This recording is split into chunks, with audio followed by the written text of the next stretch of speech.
ఇక ఉమ్మడి తూర్పుగోదావరి జిల్లాలో దాదాపుగా 8 మంది అభ్యర్థులు తొలి లిస్టులో ఉండే అవకాశాలు ఉన్నట్లుగా తెలుస్తోంది. ఇక తుని నుండి యనమల దివ్య, జగ్గంపేట జ్యోతుల నెహ్రూ, పెద్దాపురం నిమ్మకాయల చినరాజప్ప, అనపర్తి నల్లమిల్లి రామకృష్ణారెడ్డి, రాజమండ్రి అర్బన్ ఆదిరెడ్డి వాసు, గోపాలపురం మద్దిపాటి వెంకటరాజు, ముమ్మిడివరం దాట్ల సుబ్బరాజు, మండపేట వేగుల జోగేశ్వరరావుకు దక్కే అవకాశాలైతే ఉన్నాయి. ఇక ఇదే అంశానికి సంబంధించి మరింత సమాచారం మా ప్రతినిధి వెంకట్ అందజేస్తారు. వెంకట్, అయితే ఇప్పుడు ఒక పక్క అధికార పార్టీ అయితే ఇప్పటికే అభ్యర్థులు ఖరారు చేసిన పరిస్థితిలో ఈ ప్రతిపక్ష పార్టీలు కూడా అభ్యర్థుల్ని ఎన్నిక చేసే విషయంలో అయితే కీలకంగా ఇప్పుడు నిర్ణయం తీసుకునే పరిస్థితి ఉంది. మొత్తం టీడీపీ జనసేన పొత్తులో భాగంగా ఇప్పుడైతే కనుక టీడీపీ అభ్యర్థుల్ని పూర్తిగా ఖరారు చేసే దిశగా ఒక 8 మంది అభ్యర్థులను అయితే ఇప్పటికే పూర్తిగా తెలియజేసిన పరిస్థితులు ఉన్నాయి. టీడీపీ ముఖ్యంగా చెప్పుకుంటే కనుక ఐవీఆర్ఎస్ సిస్టమ్ ద్వారా సర్వే చేసి ఈ సర్వే నిర్వహించిన నేపథ్యంలో ఆయా ప్రాంతాల్లోని అభ్యర్థులను అయితే పూర్తిగా ఇక్కడ చెప్పిన పరిస్థితులు అయితే పూర్తిగా ఉన్నాయి. ఈ ఐవీఆర్ఎస్ సిస్టమ్ ద్వారా అయితే ఒక పక్క తునిలో యనమల దివ్యను అయితే పెట్టారు, రామకృష్ణ కూతుర్ని. అదే విధంగా జగ్గంపేటలో కూడా జ్యోతుల నెహ్రూని నియమించిన పరిస్థితులు ఉన్నాయి. మరో పక్క చూస్తే పెద్దాపురంలో చిన్న నిమ్మకాయల చినరాజప్ప, అనపత్తిలోకి వచ్చేసరికి నల్లమల్లి రామకృష్ణారెడ్డి, అదే విధంగా రాజమహేంద్రవరం అర్బన్ కి వచ్చేసరికి ఆదిరెడ్డి వాసుని అంటే ఇప్పుడు నియమించడం జరిగింది. గతంలో వాసు భార్య అయితే ఇక్కడ ఈ రాజమండ్రి అర్బన్ లో ఎమ్మెల్యేగా పనిచేశారు. అయినప్పటికీ ఇది ఇక్కడ రాజమండ్రి అర్బన్ ని టీడీపీ కంచుకోటగా చెప్పుకుంటారు. ఈ నేపథ్యంలో అయితే ఇప్పుడు ఆదిరెడ్డి వాసు భార్యని ఆప్ చేసి ఇప్పుడు వాసుకి అయితే ఇక్కడ అభ్యర్థిగా పెట్టడం జరిగింది. అదే విధంగా గోపాలపురంలో మద్దిపాటి వెంకటరాజుకి ఇచ్చారు. ఇక్కడ గోపాలపురం పరిస్థితి చూస్తే మద్దిపాటి వెంకటరాజుకి ఇచ్చిన నేపథ్యంలో అయితే అక్కడ కొంచెం టీడీపీ 2 వర్గాలుగా ఇడిపోయిన పరిస్థితులు ఉన్నాయి. ఏంటంటే అక్కడ ముల్లపూడి బాపిరాజు అని చెప్పేసి ఇప్పుడు అక్కడ ఒక వర్గం కింద ఏర్పడింది. ఇతను మాజీ జడ్పీ చైర్మన్ కింద పనిచేశారు గతంలోని. ఈ 2 వర్గాలు అతనికి సపోర్ట్ చేయట్లేదు. సపోర్ట్ చేయని నేపథ్యంలో అక్కడ కొంచెం టైట్ ఫైట్ నెలకొనే పరిస్థితి ఉందని కూడా చెప్తున్నారు. ఇదే విధంగా ముమ్మిడివరం చూస్తే కనుక దాట్ల సుబ్బరాజుని అభ్యర్థిగా ఖరారు చేసే పరిస్థితులు ఉన్నాయని చెప్పొచ్చు. అదే విధంగా మండపేట చూస్తే కనుక వేగుల జోగేశ్వరరావుని అయితే కనుక అక్కడ అభ్యర్థిగా ఖరారు చేసిన పరిస్థితులు కనబడుతున్నాయి. మరో పక్క కొవ్వూరు చూస్తే ముప్పిడి వెంకటేశ్వరరావు, అదే విధంగా జోహార్, ఈ ఇద్దరి మధ్యన కూడా ఐవీఆర్ఎస్ సర్వే నిర్వహిస్తున్నారు. వీళ్ళిద్దరిలో ఒకరికి ఖరారు అయ్యే పరిస్థితి ఉంది. మరో పక్క గోపాలపురం చూస్తే గోపాలపురం మద్దిపాటి వెంకటరాజుకి ఈ గతంలోనే ఖరారు చేశారు. ఖరారు చేసిన తర్వాత అక్కడ ముందే అనౌన్స్ చేసిన పరిస్థితులు ఉన్న నేపథ్యంలో అక్కడైతే కొంచెం స్వల్పంగా తగాదాలు జరిగి వర్గ విభేదాలు వచ్చిన పరిస్థితులు అయితే కనబడుతున్నాయని చెప్పొచ్చు. అదే విధంగా నిడదవోలుకు చూస్తే కనుక గడ్డం శ్రీనివాస్ నాయుడు ఇప్పుడైతే వైసీపీలో కొనసాగుతున్నారు. ఈయన మీద ఈ టీడీపీ అభ్యర్థుల కింద అయితే 2 పేర్లు అయితే పూర్తిగా వినపడుతున్నాయి. ఒక పక్కన బూరుగుపల్లి శేషారావు, అదే విధంగా కందుల సత్యనారాయణ, వీళ్ళిద్దరి మధ్యన కూడా ఐవీఆర్ఎస్ సిస్టమ్ ద్వారా ఇక్కడ పూర్తిగా సర్వే నిర్వహించారు.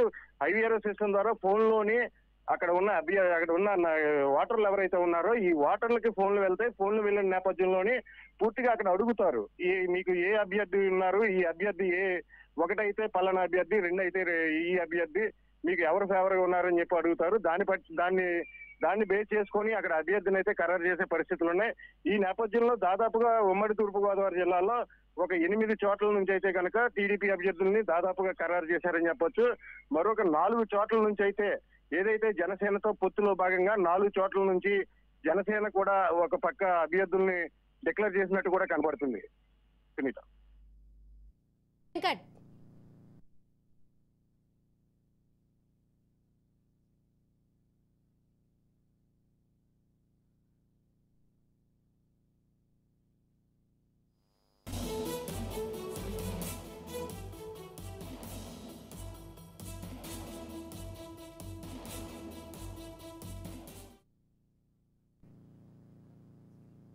మరోవైపు ఉమ్మడి పశ్చిమ గోదావరి జిల్లా టీడీపీ నుంచి అంచంట పితాని సత్యనారాయణ, పాలకొల్లు నిమ్మల రామనాయుడు, ఉండి మంతలి రామరాజు, దెందలూరు చింతమనేని ప్రభాకర్, చింతలపూడి బొమ్మాజీ అనిల్ కు సీటు కేటాయించే అవకాశాలైతే ఉన్నట్లుగా తెలుస్తుంది. ఇక ఇదే అంశానికి సంబంధించి మరింత సమాచారం మా ప్రతినిధి మురళి అందజేస్తారు.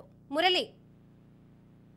శిరీష, ఉమ్మడి పశ్చిమ గోదావరి జిల్లాకు సంబంధించి 15 నియోజకవర్గాలు ఉండగా 15 నియోజకవర్గాల్లో టీడీపీ సిట్టింగ్ ఎమ్మెల్యేలు 2 ఉన్నారని చెప్పుకోవచ్చు.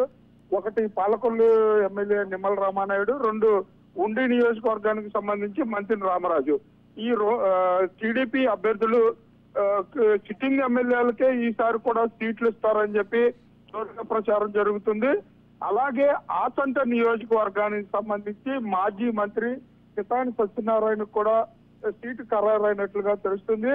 అలాగే దెందులూరు నియోజకవర్గానికి సంబంధించి మాజీ ఎమ్మెల్యే చింతమనేని ప్రభాకర్, ఇక్కడ ఈసారి చింతమనేని ప్రభాకర్ కి సీట్ రాదు అని చెప్పి ఊహాగానాలు ఉన్నప్పటికీ కూడా చింతమనేని ప్రభాకర్ వైపే అధిష్టానం మొగ్గు చూపుతున్నట్లుగా కూడా సమాచారం అందుతుంది. అలాగే చింతలపూడి నియోజకవర్గం చూసినట్లయితే ఇప్పటి వరకు గత 4 సంవత్సరాలుగా టీడీపీకి ఇన్ఛార్జ్ గా కూడా లేని సమయంగా ఉంది.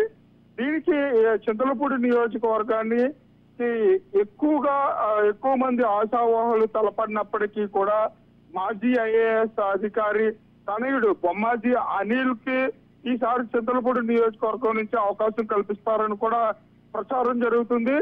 అలాగే ముఖ్యంగా చూసినట్లయితే పశ్చిమ గోదావరి జిల్లాలో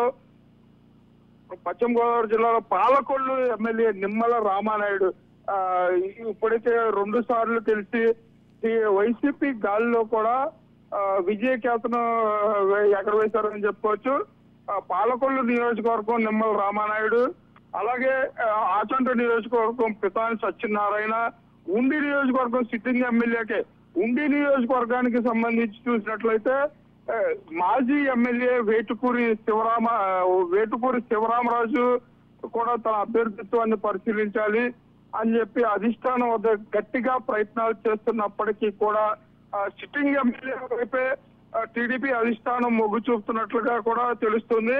ముఖ్యంగా ఇప్పటి వరకు ఉమ్మడి పశ్చిమ గోదావరి జిల్లాకు సంబంధించి ఆచంట, పాలకొల్లు, ఉండి, దెందులూరు, చింతలపూడి ఈ 5 అసెంబ్లీ నియోజకవర్గాలకు సంబంధించి ఈ అభ్యర్థుల్ని ఖరారు చేసినట్లుగా సమాచారం అందుతుంది. Shirisha. Right, thank you Murali.